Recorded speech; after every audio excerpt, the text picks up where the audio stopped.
Welcome to this week's Rip Off of the Week. My name is Adam Andrzejewski, and I'm the founder and CEO of OpenTheBooks.com. And you know our mission at OpenTheBooks.com. It's to place every dime online in real time.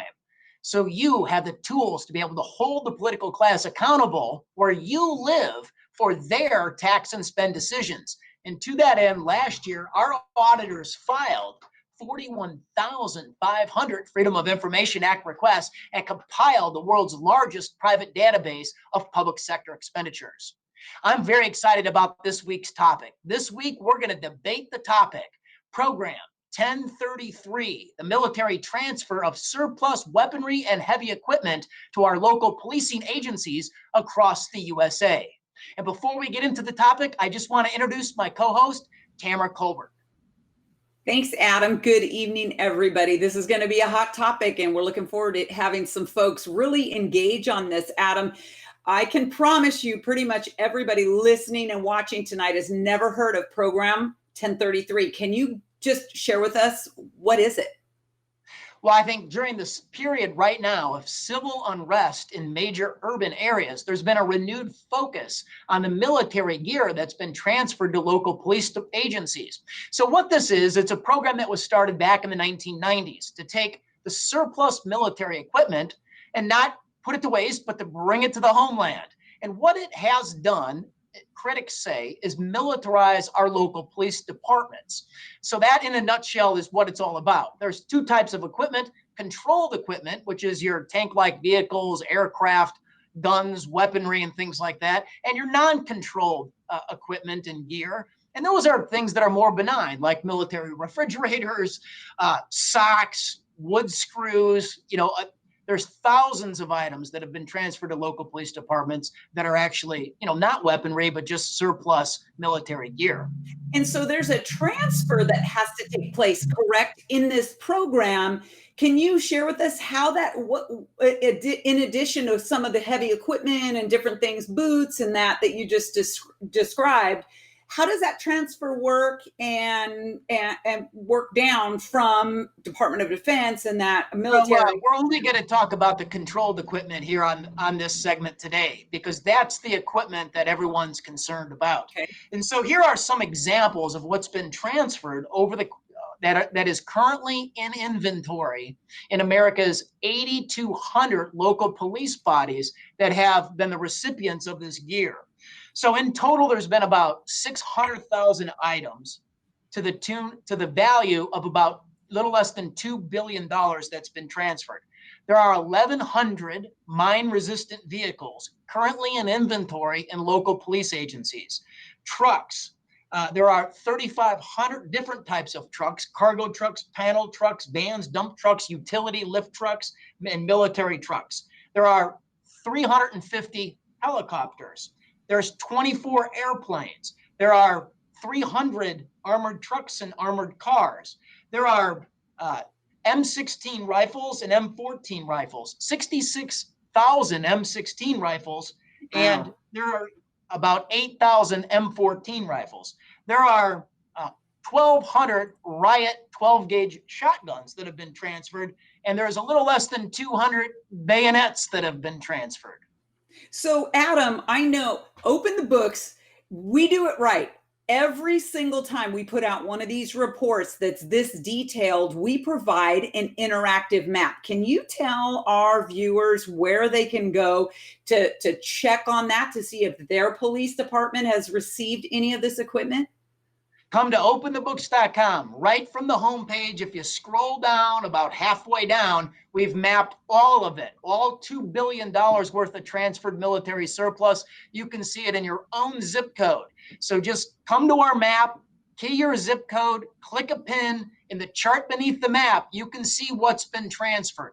So if you're in California, and if you're in a county that has a population of 38,000 people, a small county, in California, you can see that that the Amador County has procured 2 mine-resistant vehicles. If you're in the Covina Police Department in California, it's got a population of 47,000.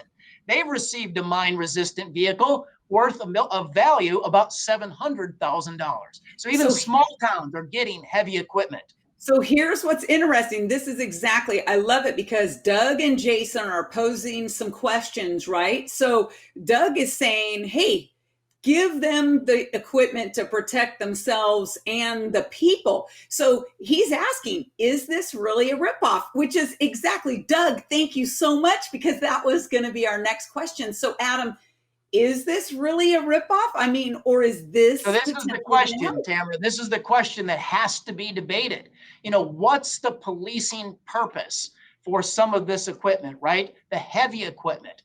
What's the policing purpose for a mine-resistant vehicle? Maybe in LA County, you can make an argument, right? If they're actually going to stand the police up and not stand them down. But in a small county, I mean, two mine-resistant vehicles. Look, in Winthrop Harbor, this is a community in Illinois with a population of less than 7,000 people, and they received 6 helicopters. What's the policing purpose for that?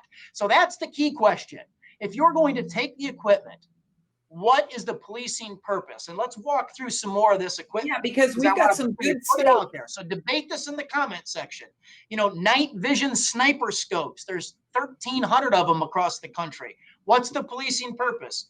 The M16 and M14 rifles, about 75,000 of them in total. What's the policing purpose? The mine-resistant vehicles, about 1,100 of them. What's the policing purpose? Your helicopters, your armored trucks, your tank-like trucks. You got to debate what's the policing purpose. Right. And so Jason's bringing up a good question, asking, do we know any crime rates in these towns that are getting them? And again, that's a good question to ask. You're talking 8,200 towns, that police departments in towns that are getting these across America.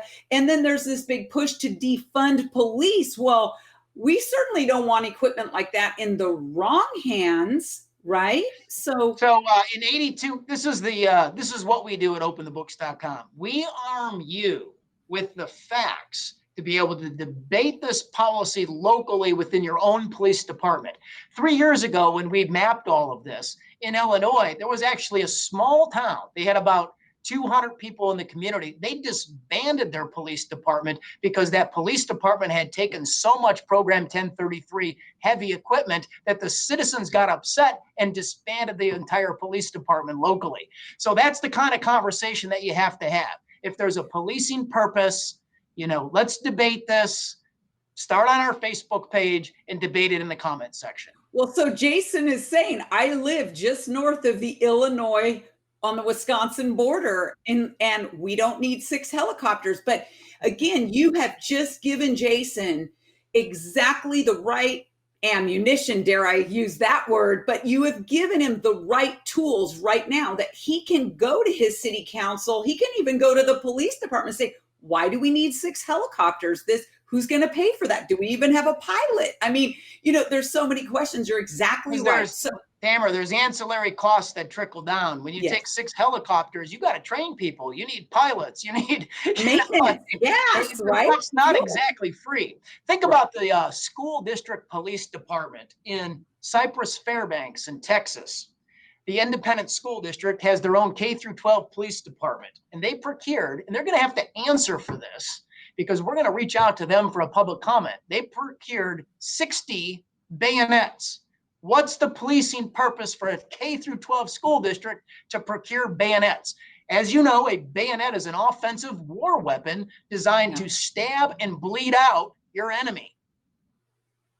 Wow. I just have to leave it there because it's pretty interesting when you look at that. I know we've got another comment here that says, well, maybe it's time that our police departments just are ready and prepared for the times that we're living in. And, Adam, again, I just want to encourage all of the viewers. Adam mentioned it. I want to reiterate it. You can go to openthebooks.com and scroll down. You're going to find this report right there. Click on it, and it's going to take you to the interactive map.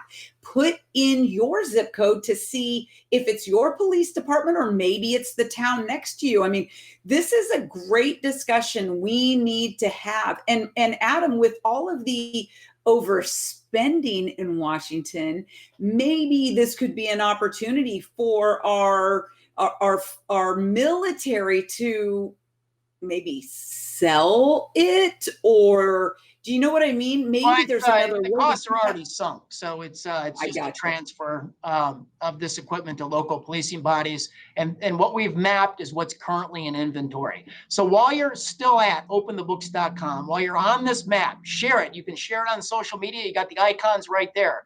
But also just head over to the donate section. More donations equal more investigations just like this as we get the information out to educate the American people on what's going on with their tax dollar. And so that's this week's segment, the ripoff of the week. Debate it in the comments, and we'll see you back next week as well. Absolutely. And if you give us some good comments and questions, we may be back to debate this even further. Thank you so much. Openthebooks.com. Go there, participate. Let's bring transparency to the federal level, right? And our state checkbooks. Adam, thank you. Thank you.